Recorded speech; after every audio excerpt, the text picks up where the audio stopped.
той си затваря очите и си представя, че е в колата, че кара различни етапи спрямо тренировката, спрямо това, което правим, защото ние може да правим спринт, да караме много бързо, тренировката да е интензивна, част от тренировката може да бъде много тежко, натварването да бъде изключително тежко, на по-бавни обороти, но пък пулса е много висок, така че той сам си представя коя част от тренировката пасва на момент в колата и на различен етап от ралито. Първата му тренировка беше пълен провал. Не успя да се справи по никакъв начин. За него беше нещо много чуждо, нещо много трудно. Но чрез явно мотивацията, която е имал, го е накарала да остане в залата и да продължи да тренира.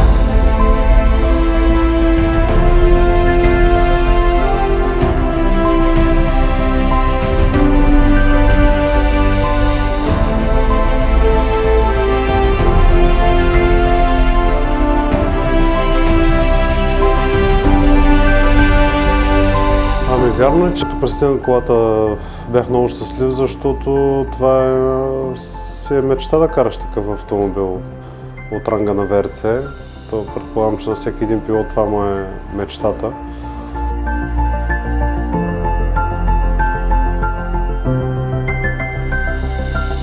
We are really happy to be here.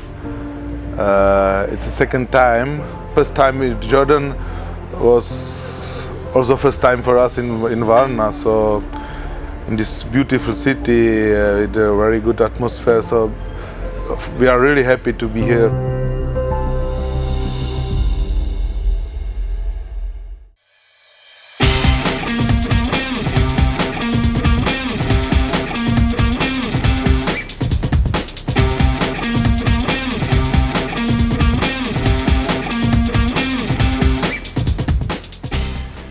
Като дойде ВРЦ-то, емоцията, която изпитах по принцип като човек и като автомобилен състезател, беше несравнима. Не мога да ти опиша, не мога да я сравня с нищо. Нали, имаш чувството, че си най-щастливия човек в този момент, когато видиш такъв автомобил и като знаеш какво ти предстои с него. В момента, в който отворих вратата и като ме лъхна миризмата, нали, те имат една много специфична миризма автомобилите. Състезателните автомобили вътре мирише на бензин жестоко. И нали, почваш да си представяш какво ти предстои.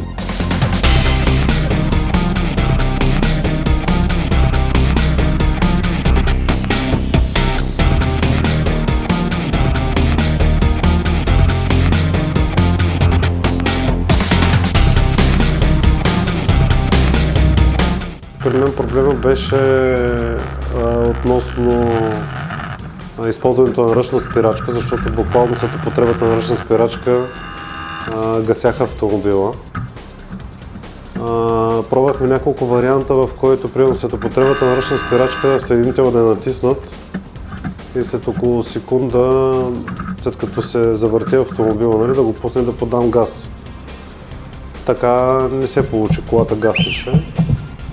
Пробвахме да стигнем до скоростта, до първа скорост, т.е. до скоростта, която след употребата на ръчна спирачка да ускоря и съединител да я пуснат, да не я натиснат. И така също изгасваше автомобила и тогава се наложи, нали, да смениме съединител, защото те беше с чувство нов съединител, беше много твърд, аз просто не го усещах къде зацепва. И дори при потегляне на колата също я гасях. Тогава вече, нали, екипа смени съединител, сложи по-мек съединител, в който нещата бяха по-добре. Това е липсата на опит, защото ако автомобил е мой и имам възможност, примерно един ден, да упражнявам точно тези детайли, щях да разбера де-факто как да потребявам ръчната спирачка, как да стартирам с нея. Като състезателни километри не са повече от 18 до 20 км тестове.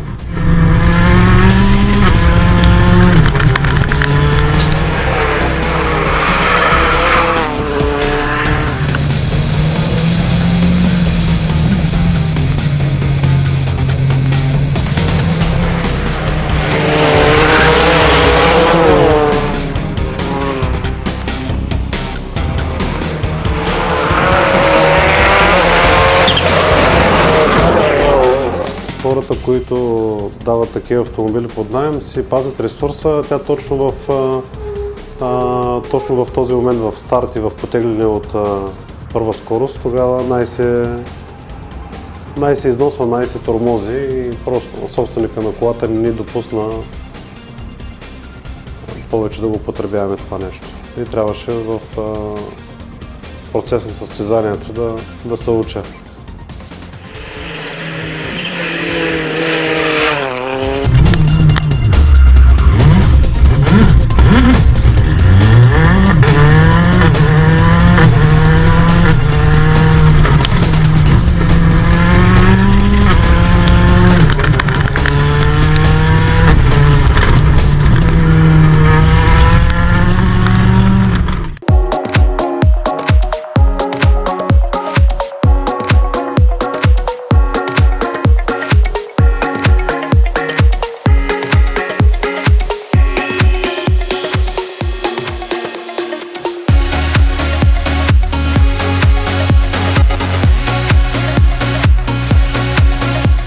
Моите приятели помогнаха да се осъществи този проект с това, че те първо ме подкрепяха, второ всеки отпускаше средства, кой доколкото има възможност, въпреки че в момента не е много подходящ за всеки един от тях, защото имат любов към този автомобилен спорт.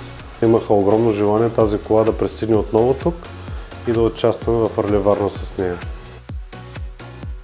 Организацията на ралито не беше отлична, но беше много добра. Човек, който не е правил автомобилно състезание, не знае какво тегло е това. В този голям град, това, което са преживели те последните няколко седмици и специално този уикенд, адмирации за това, което направих.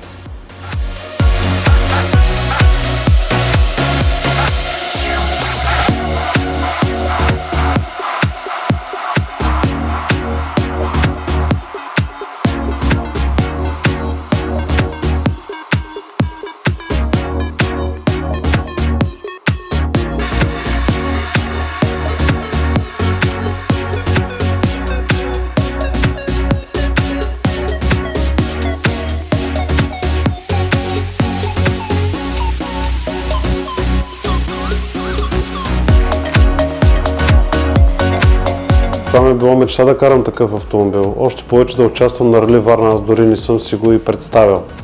Мисля, че бяхме се организирали много добре, нали, с представянето на отбора, с кина на колата.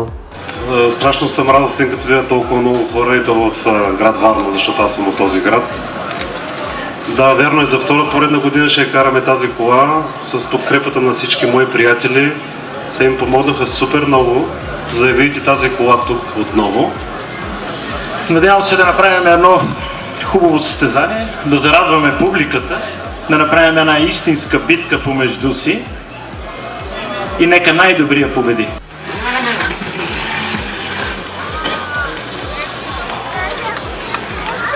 Моля вашите аплодисменти за Йордан Атанасов и Димитър Спасов.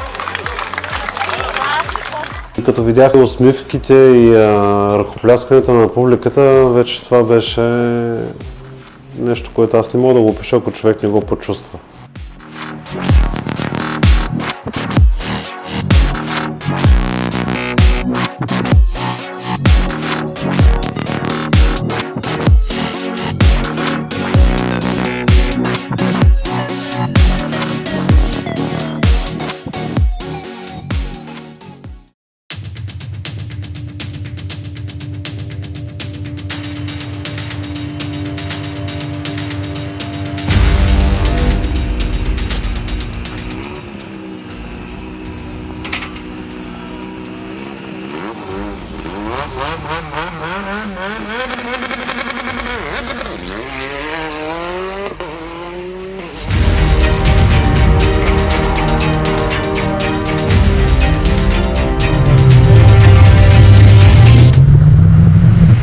Навигатора няма много време да поглежда напред, тъй като динамиката, която се случва, нали, по време на движение с състезателен автомобил, не му позволява. Както казах и преди малко, нали, аз усещам движението на колата с тялото си.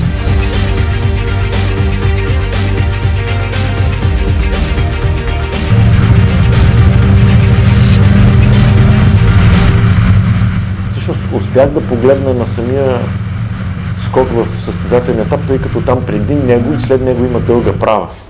И можех да си дигна главата, след като съм прочел това, което следва, да погледна какво се случва. И всъщност видях, че има страшно много хора на скока. Страшно много хора. Което за части от секундата те прави страшно щастлив. Защото, нали, освен, че си в супер концентрация, това, което правиш и това е един подарък за теб. Присъствието на такъв ВРЦ автомобил няма как да повлияе на моя стил. По-скоро толкова бърз автомобил се наложи да карам с доста високо темпо и на ръба на възможностите си на автомобила, за да сме максимално близко до Данчо.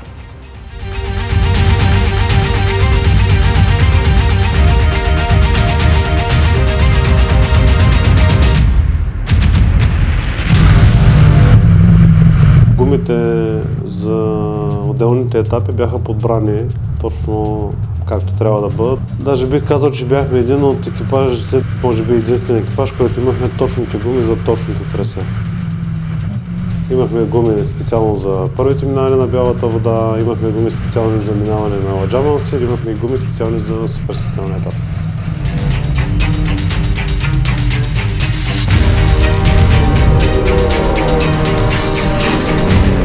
Принцип съм пилот, който последните години, когато съм участвал, не поемам някакви излишни рискове, не надвишавам възможности и летвата, защото точно тогава стават инцидентите.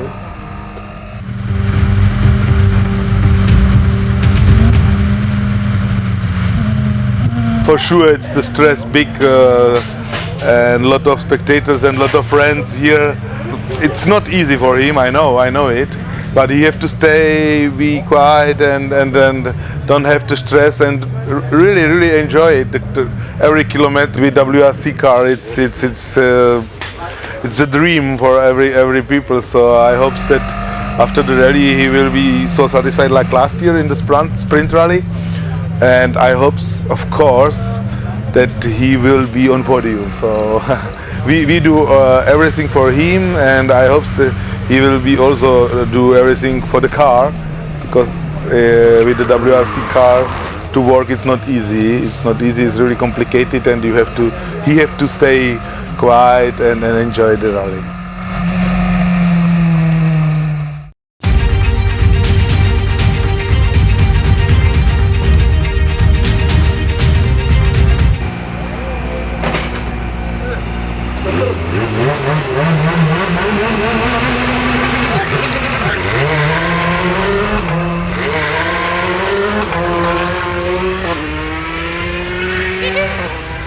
Знам, че се запознахме 2006 година на Рали София. Това беше първото рали тогава за българския шампионат и ние бяхме с него конкуренти в клас N3 тогава. Много интересно беше, че от първата отсечка с него бяхме в 10 от секундата като конкуренти. Цяла година беше така. Накрая на годината двата екипажа, нали, тогава той с брат си и аз с Петър, имахме равен брой точки. На награждаването, официалното годишно награждаване, не се знаеше тогава кой ще бъде обявен за номер 3. И когато обявиха Данчо Атанасов за номер 3 през годината, Данчо взе микрофона и извика нас с Петър на сцената и ни подари една от неговите купи, което беше много силен емоционален момент за всички. И тогава сме неразделни като приятели и конкуренти. Впоследствие ме покани да бъда с него на миналата година с ВРЦ-то и тази година имахме пак удоволствието да го направим заедно.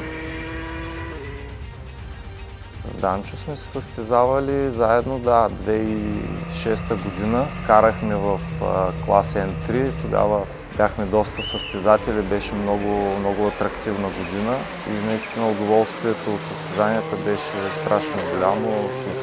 Също така с Петър Гьошев, с Пламен Стайков имаше страхотни битки. Разбира се и с Данчо бяхме няколко пилоти с сходна бързина и всяко състезание не беше сигурно кой ще спечели. Това правеше състезанията много интересни за нас, за публиката и за отборите.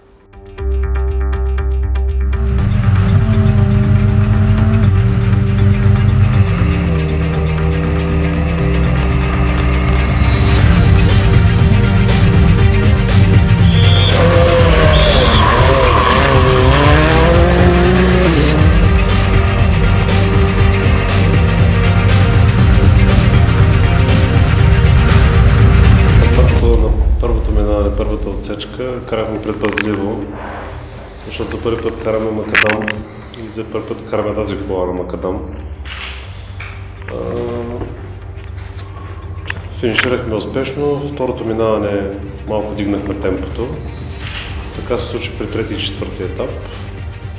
Програмата, която и плана, който имахме да изпълним за деня, го изпълнихме. Надявам се и утре да се запазим позицията. Сутринта, като се събудих, като се видяхме с Данчо, казах, ако знаеш какъв кеф ни чака днес. Общо взето ни чака една прекрасна неделя.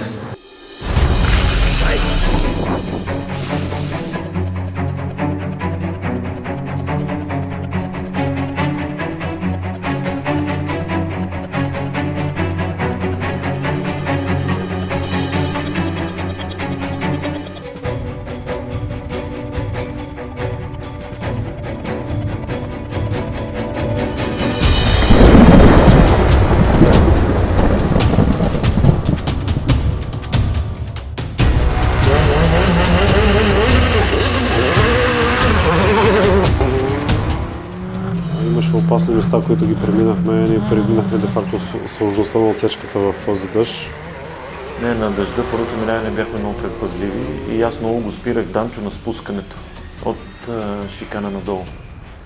Тъй като там имаше страшно течащи води и възможността да направим фатална грешка, имам предвид фатална да отпаднем от състезанието, беше огромна.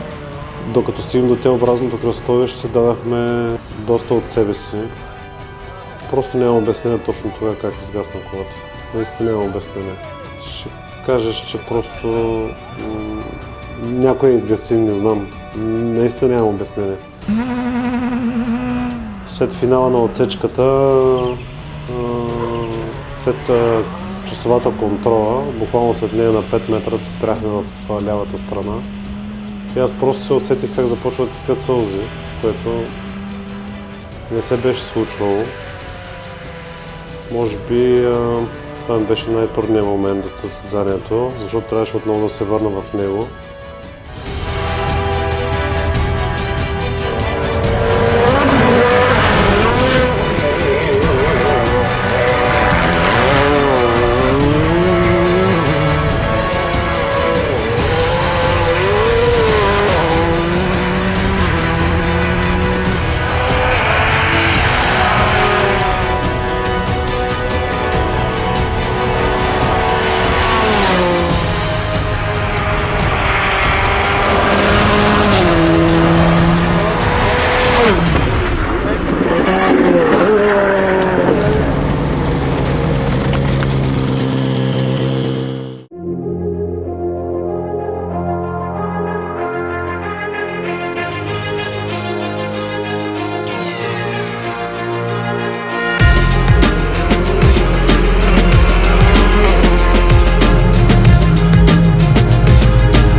За да управляваш толкова сериозен автомобил, трябва да се отпуснат, трябва да се чувстваш спокойно в състезателната обстановка. Мисля, че при Данчо имаше едно такова напрежение, което той не можа да превъзмогне. Обяснимо е, защото и аз съм бил в тази ситуация миналата година и знам какво е и го разбирам напълно, но при всички положения с толкова бърз и сериозен автомобил трябва сериозна подготовка.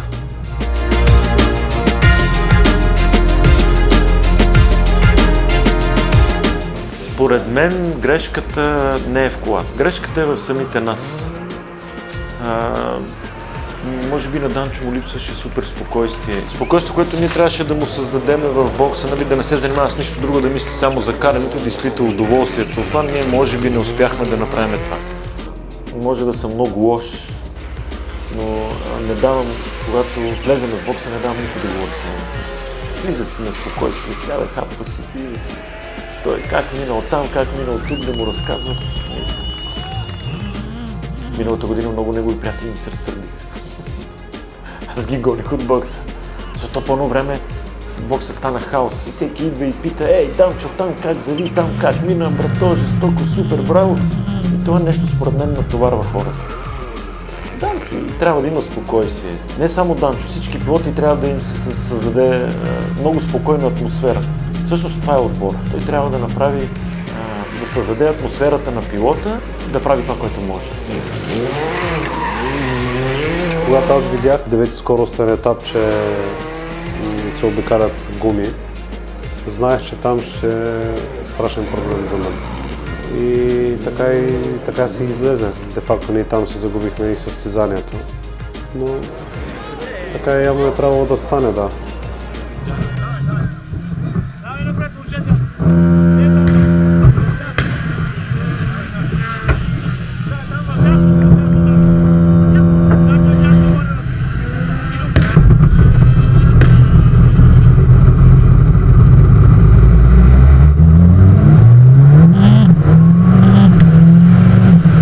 Това, което направиха, нали, Данчо и неговите приятели покрай него, да докарат този автомобил тук, е нещо страхотно. Нали, остави емоцията, която изпитваме ние двамата с него. Тя е на заден план, но емоцията, която създаваме на другите хора около нас и на нашите приятели, това е чувство, което те кара да се чувстваш прекрасно, ти самия. Все още виждам, че мога да дам нещо на този автомобилен спорт и мисля, че ако имаме средства, ще продължаваме да караме в някои от състезания.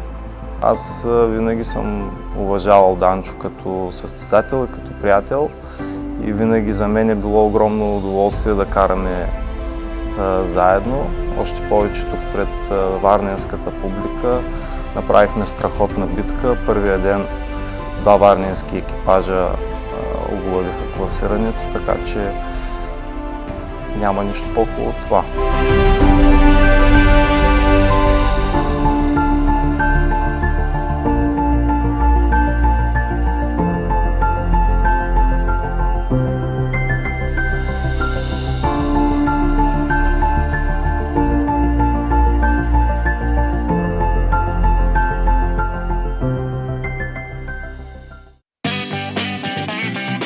В сравнение с групата не е много пластичен.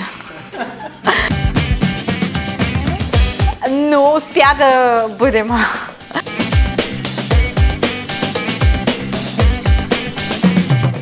Не, никога. Нямам намерение. Изключително се страхувам. Няма да се кача при Данчо. Със сигурност. О, и аз карам бързо. И аз карам бързо.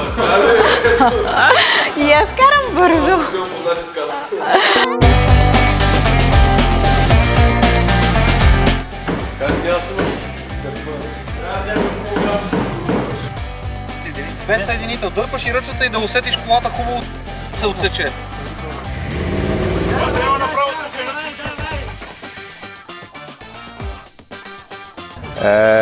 But here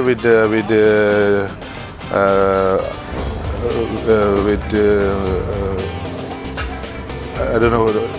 I can tell Jordan or we will. Yes, Jordan. Stop.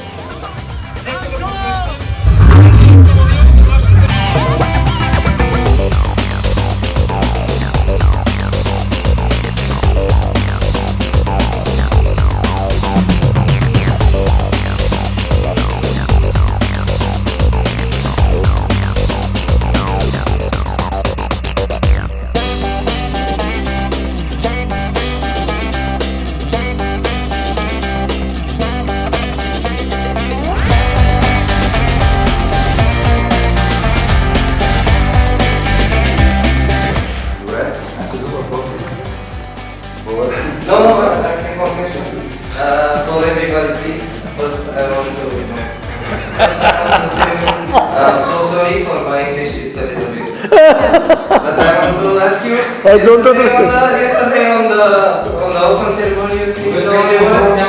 Всичко наред ли?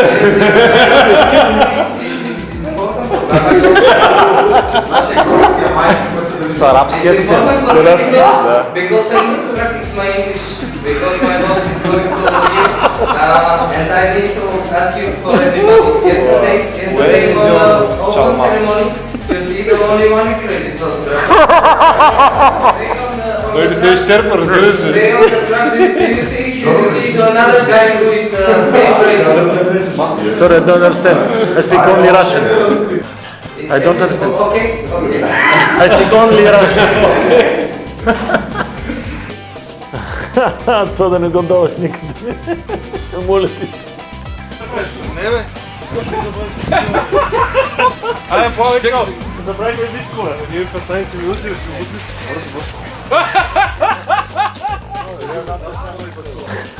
Да, това сутринта беше жестоко, нали? Помислиха, че ме забравиха в хотела, просто никой не ме слуша. Толкова сутринта ги, как да кажа, ги е грабнала емоцията, всички адреналина, че не ме слушат какво им казвам. И много се ядосах, защото аз им казвам, вие заминавайте, аз има с кого да дойда с един приятел на Данчо, се разбрахме, отидем да закусим, прати ги тя да си вършат работа и те след 5 минути ми звънят, али бе, къде си? Забравихме навигатора. Казвам, спокойно бе хора, сигурно. Аз бях малко преди бокса.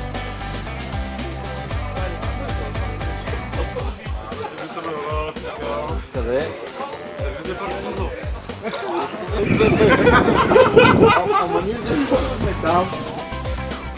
Тя как се събрала? Ето камерата следва записва. Да, бе.